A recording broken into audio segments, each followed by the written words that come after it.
Recording by Craig Franklin. Beyond Lies the Wub by Philip K. Dick. They had almost finished with the loading. Outside stood the Optus, his arms folded, his face sunk in gloom. Captain Franco walked leisurely down the gangplank, grinning. "What's the matter?" he said. "You're getting paid for all this." The Optus said nothing. He turned away, collecting his robes. The captain put a boot on the hem of the robe. "Just a minute, don't go off, I'm not finished." "Oh?" The Optimist turned with dignity. "I'm going back to the village." He looked towards the animals and birds being driven up the gangplank into the spaceship. "I must organise new hunts." Franco lit a cigarette. "Why not? You people can go out into the veldt and track it all down again. But when we run out halfway between Mars and Earth..." The Optus went off, wordless. Franco joined the first mate at the bottom of the gangplank. "How's it coming?" he said. He looked at his watch. "We got a good bargain here." The mate glanced at him sourly. "How do you explain that?" "What's the matter with you? We need it more than they do." "I'll see you later, Captain." The mate threaded his way up the plank, between the long-legged Martian go-birds, into the ship. Franco watched him disappear. He was just starting up after him, up the plank towards the port, when he saw it. My God! He stood staring, his hands on his hips. Peterson was walking along the path, his face red, leading it by a string. "Sorry, Captain," he said, tugging at the string. Franco walked towards him. "What is it?" The wub stood sagging, its great body settling slowly. It was sitting down, its eyes half shut. A few flies buzzed about its flank, and it switched its tail. It sat. There was silence. "It's a wub," Peterson said. "I got it from a native for 50 cents. He said it was a very unusual animal, very respected." "This," Franco poked the great sloping side of the wub. "It's a pig. A huge, dirty pig." "Yes, sir, it's a pig. The natives call it a wub." "A huge pig. It must weigh 400 pounds. Franco grabbed a tuft of the rough hair. The wub gasped. Its eyes opened, small and moist. Then its great mouth twitched. A tear rolled down the wub's cheek and splashed on the floor. "Maybe it's good to eat," Peterson said nervously. "We'll soon find out," Franco said. The wub survived the takeoff, sound asleep in the hold of the ship. When they were out in space and everything was running smoothly, Captain Franco bade his men fetch the wub upstairs so that he might perceive what manner of beast it was. The wub grunted and wheezed, squeezing up the passageway. "Come on," Jones grated, pulling at the rope. The wub twisted, rubbing its skin off on the smooth chrome walls. It burst into the anteroom, tumbling down in a heap. The men leapt up. "Good Lord," French said. "What is it?" "Peterson says it's a wub," Jones said. "It belongs to him." He kicked at the wub. The wub stood up, unsteadily, panting. "What's the matter with it?" French came over. "Is it going to be sick?" They watched. The wub rolled its eyes mournfully. It gazed around at the men. "I think it's thirsty," Peterson said. He went to get some water. French shook his head. "No wonder we had so much trouble taking off. I had to reset all my ballast calculations." Peterson came back with water. The wub began to lap gratefully, splashing the men. Captain Franco appeared at the door. "Let's have a look at it." He advanced, squinting critically. "You got this for 50 cents?" "Yes, sir," Peterson said. "It eats almost anything. I fed it on grain and it liked that, and then potatoes and mash, and scraps from the table, and milk. It seems to enjoy eating. After it eats it lies down and goes to sleep." "I see," Captain Franco said. "Now as to its taste, that's the real question. I doubt if there's much point in fattening it up any more. It seems fat enough to me already. Where's the cook? I want him here. I want to find out..." The wub stopped lapping and looked up at the captain. "Really, Captain," the wub said, "I suggest we talk of other matters." The room was silent. "What was that?" Franco said. "Just now?" "The wub, sir," Peterson said. "It spoke." They all looked at the wub. "What did it say? What did it say?" "It suggested we talk about other things." Franco walked towards the wub. He went all around it, examining it from every side. Then he came back over and stood with the men. "I wonder if there's a native inside it," he said thoughtfully. "Maybe we should open it up and have a look." "Oh, goodness," the wub cried. "Is that all you people can think of, killing and cutting?" Franco clenched his fists. "Come out of there, whoever you are, come out!" Nothing stirred. The men stood together, their faces blank, staring at the wub.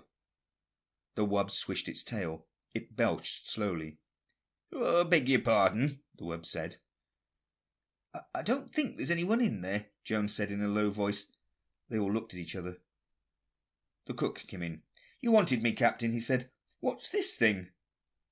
"This is a wub," Franco said. "It's to be eaten. Will you measure it and figure out—" "I think we should have a talk," the wub said. "I'd like to discuss this with you, Captain, if I might. I can see that you and I do not agree on some basic issues." The captain took a long time to answer. The wub waited good-naturedly, licking the water from its jowls. "Come into my office," the captain said at last. He turned and walked out of the room. The wub rose and padded after him. The men watched it go. They heard it climbing the stairs. "I wonder what the outcome will be," the cook said. "Well, I'll be in the kitchen. Let me know as soon as you're here." "Sure," Jones said. "Sure." The wub eased itself down in the corner with a sigh. "You must forgive me," it said. "I'm afraid I'm addicted to various forms of relaxation. When one is as large as I—" The captain nodded impatiently. He sat down at his desk and folded his arms. "All right," he said. "Let's get started. You're a wub. Is that correct?" The wub shrugged. "I suppose so. That's what they call us, the natives, I mean. We have our own term." "And you speak English? You've been in contact with Earthmen before?" "No." "Then how do you do it?" "Speak English? Am I speaking English? I'm not conscious of speaking anything in particular. I examined your mind." "My mind?"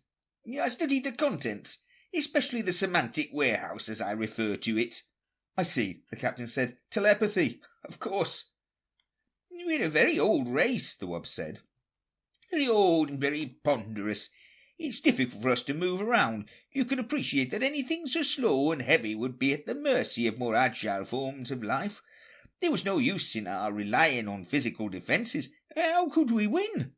Too heavy to run, too soft to fight, too good-natured to hunt for game." "How do you live?" "Plants, vegetables. We can eat almost anything. We're very Catholic. Tolerant, eclectic, Catholic. We live and let live. That's how we've gotten along." The wub eyed the captain. "That's why I so violently objected to this business about having me boiled.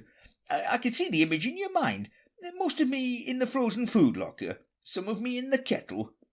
A bit for your pet cat." "So you read minds," the captain said. "How interesting. Anything else? I mean, what else can you do along those lines?"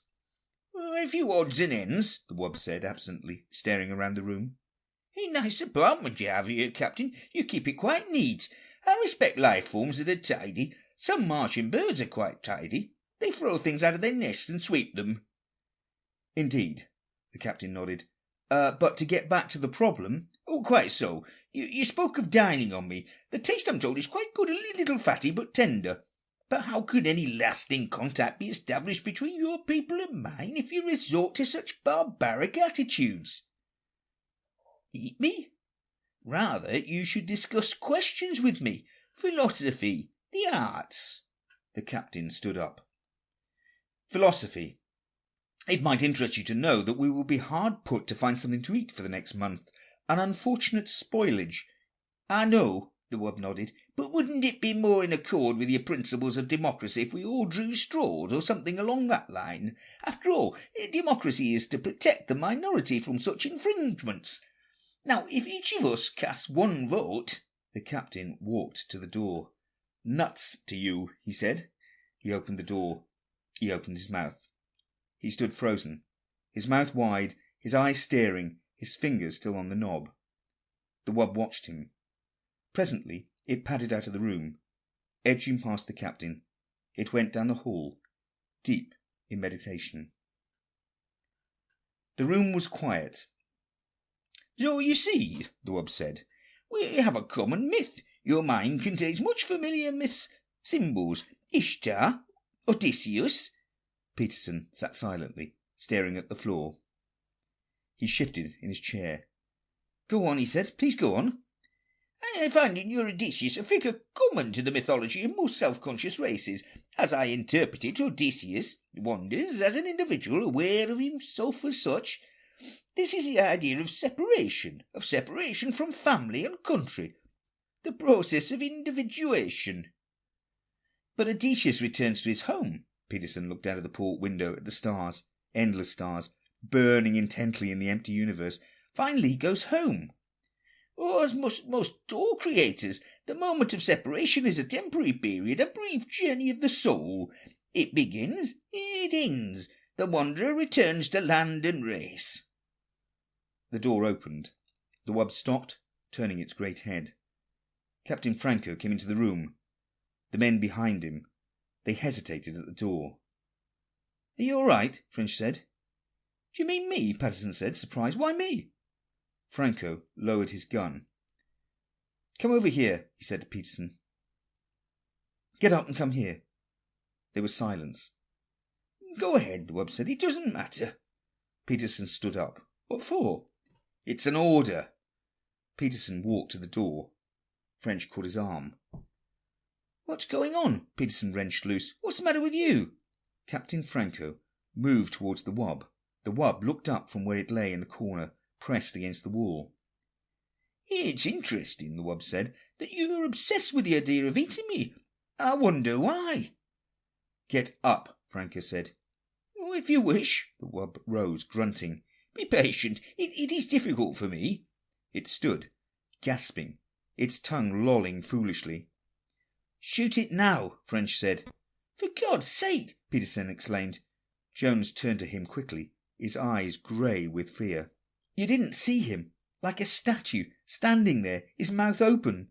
If we hadn't come down he'd still be there." "Who? The captain?" Peterson stared around. "But he's all right now." They looked at the wub, standing in the middle of the room, its great chest rising and falling. "Come on," Franco said. "Out the way."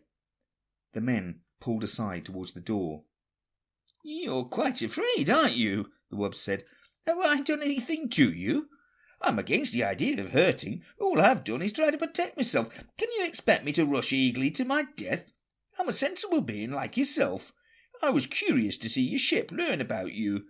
I suggested to the native—" The gun jerked. "See," Franco said. "I thought so." The wub settled down, panting. It put its paw out, pulling its tail around it.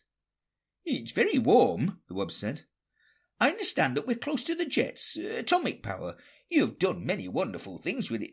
Technically, apparently, your scientific hierarchy is not equipped to solve moral, ethical—" Franco turned to the men crowding behind him, wide-eyed and silent. "I'll do it. You can watch." French nodded. "Try to hit the brain. It's no good for eating. Don't hit the chest. If the ribcage shatters, we'll have to pick bones out." "Listen," Peterson said, licking his lips. "Has it done anything? What harm has it done? I'm asking you, and anyhow it's still mine. You've no right to shoot it. It doesn't belong to you." Franco raised his gun. "I'm going out," Jones said, his face white and sick. "I don't want to see it." "Me too," French said. The men straggled out, murmuring. Peterson lingered at the door. "It was talking to me about myths," he said. "It wouldn't hurt anyone." He went outside. Franco walked towards the wub. The wub looked up slowly. It swallowed. "A very foolish thing," it said. "I'm sorry that you didn't want to do it. There was a parable that your saviour related—" It stopped, staring at the gun. "Can you look me in the eye and do it?" the wub said. "Can you do that?" The captain gazed down. "I can look you in the eye," he said. "Back on the farm we had hogs. Dirty razorback hogs. I can do it." Staring down at the wub, into the gleaming moist eyes, he pressed the trigger. The taste was excellent. They sat glumly around the table, some of them hardly eating at all. The only one who seemed to be enjoying himself was Captain Franco. "More?" he said, looking round. "More? And some wine, perhaps?" "Not me," French said. "I think I'll go back to the chart room." Me too. Jones stood up, pushing his chair back. I'll see you later. The captain watched them go. Some of the others excused themselves. What do you suppose the matter is? The captain said. He turned to Peterson. Peterson sat staring down at his plate, at the potatoes, the green peas, and at the thick slab of tender, warm meat. He opened his mouth. No sound came. The captain put his hand on Peterson's shoulder. It's only organic matter now, he said. The life essence is gone. He ate, spooning up the gravy with some bread. I myself love to eat. It's one of the greatest things a living creature can enjoy. Eating, resting, meditation, discussing things. Peterson nodded. The two men got up and went out. The captain drank some water and sighed. Well, he said, I must say that this was a very enjoyable meal. All the reports I've heard were quite true. The taste of wub, very fine, but I was prevented from enjoying this pleasure in times past. He dabbed at his lips with his napkin and leant back in his chair. Peterson stared dejectedly at the table. The captain watched him intently. He leant over. Come, come, he said, cheer up. Let's discuss things. He smiled. As I was saying before, I was interrupted. The role of Odysseus in the myths. Peterson jerked up, staring. To go on, the captain said. Odysseus, as I understand him. End of Beyond Lies the Wub by Philip K. Dick.